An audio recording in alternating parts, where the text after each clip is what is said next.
Good morning. It's a great pleasure to be here this morning, and I'm glad all of you are here.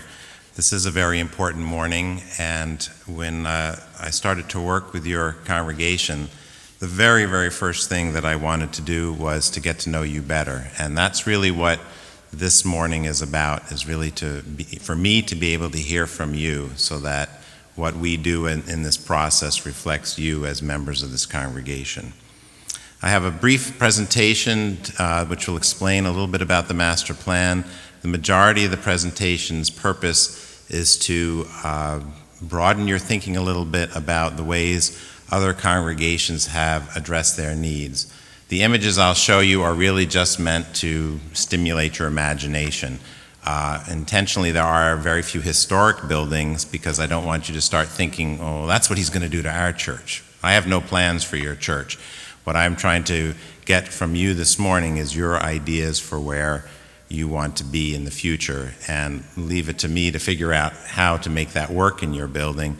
These are just going to be examples of how other people have put some of these goals into their buildings.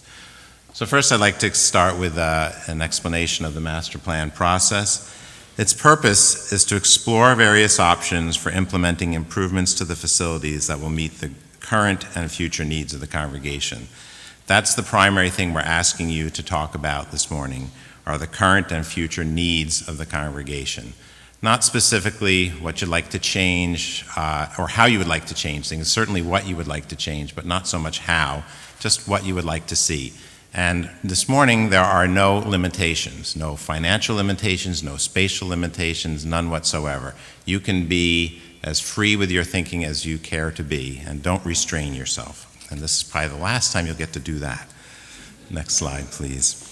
There are several steps in the master plan process. The first one is the functional needs assessment. That's exactly what we're starting on this morning, for us to determine what it is that you need. The second one, which we work with the committee, is on the development of design concepts and goals, different ways to meet those needs in the facilities.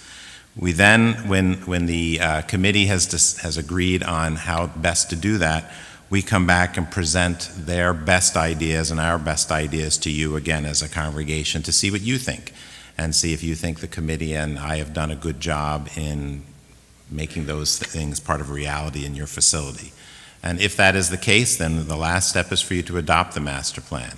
And the master plan is really just a vision of the future. It's not specific details. It's just where you are headed and how you might get there.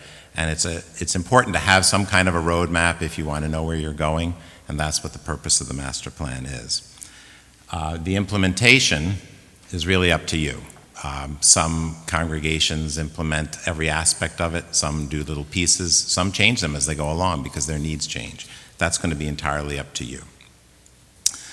The goal of a master plan is to create a facility that will allow Christ Church United Methodist to better serve the needs of our faith community throughout the 21st century.